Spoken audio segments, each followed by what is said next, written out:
Salut zami mwen. Jodi ya nan numéro 690 nan rubrik nou an Ma Bible, mon trésor. Nou toujou nan sujet qui gen rapport avec le millénium, le règne 1000 ans de Christ sur la terre.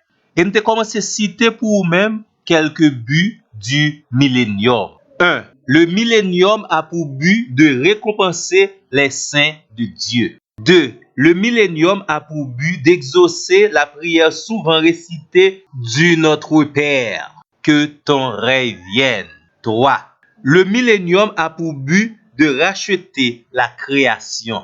4. Le millénium a pour but d'accomplir les promesses des 3 alliances importantes de l'Ancien Testament. 5. Le millénium a pour but de prouver l'incapacité de l'homme à réussir sans la grâce de Dieu. Zami mwen, tout bon vrai, sans la grâce de Dieu, ou pas capable de réussir dans rien.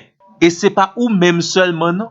Depuis le commencement, cela a été ainsi.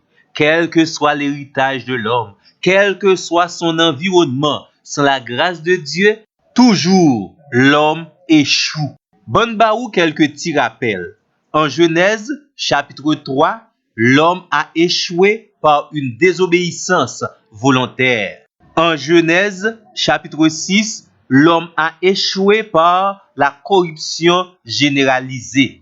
En Genèse, chapitre 11, l'homme a échoué à la tour de Babel. En Exode, chapitre 1er, l'homme a échoué en fuyant loin du pays de la promesse, et nous voyons son asservissement en Égypte. En Matthieu, chapitre 27, l'homme, la créature de Dieu, a échoué en crucifiant Jésus-Christ, le Fils de Dieu, le Créateur. En 1 Timothée, chapitre 4, l'homme a échoué dans l'apostasie. L'apostasie signifie le renoncement public à la foi, et surtout dans ce domaine, à la foi chrétienne. En Apocalypse, chapitre 19, l'homme a échoué dans la bataille d'Armageddon. En Apocalypse, chapitre 20, dans le millénium, l'homme a échoué en s'alliant avec Satan le diable pour tenter d'anéantir Dieu. Je ne t'ai commencé à dire, zami mwen, l'histoire de la vie de l'homme, c'est une histoire d'échec sans la grâce de Dieu. L'histoire biblique montre nous, dans quelle que soit dispensation, l'homme était totalement incapable de plaire à Dieu. Il a toujours échoué.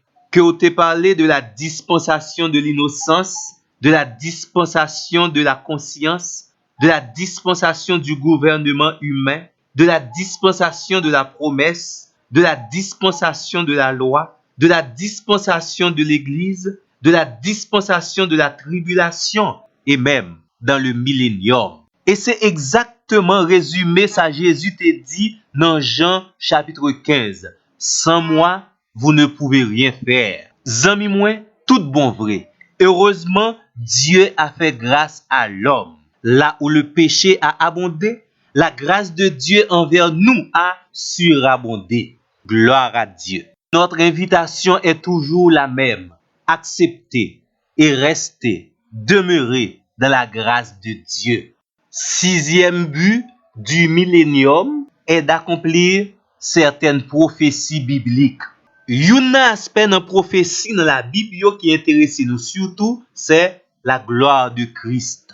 Romains chapitre 8 verset 18 dit nous, j'estime qu'il n'y a pas de commune mesure entre les souffrances du temps présent et la gloire à venir qui sera révélée pour nous. 2 Corinthiens chapitre 1er le verset 7. Et notre espérance à votre égard est ferme, car nous le savons. Comme vous avez pris part aux souffrances, vous avez part aussi à la consolation. 1 Pierre 4, verset 12 et verset 13. Bien-aimés, ne soyez pas surpris de la fournaise qui est au milieu de vous pour vous éprouver, comme s'il vous arrivait quelque chose d'étrange.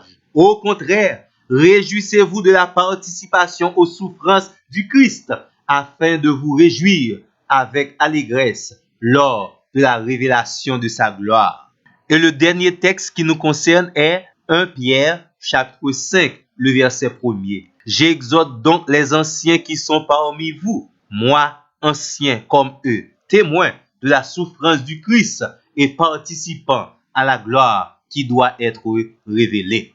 Amis moi, vous avez la promesse et l'espérance de la gloire à venir. Tant pis, que femme dans l'évangile là. Dieu vous bénisse et à la prochaine.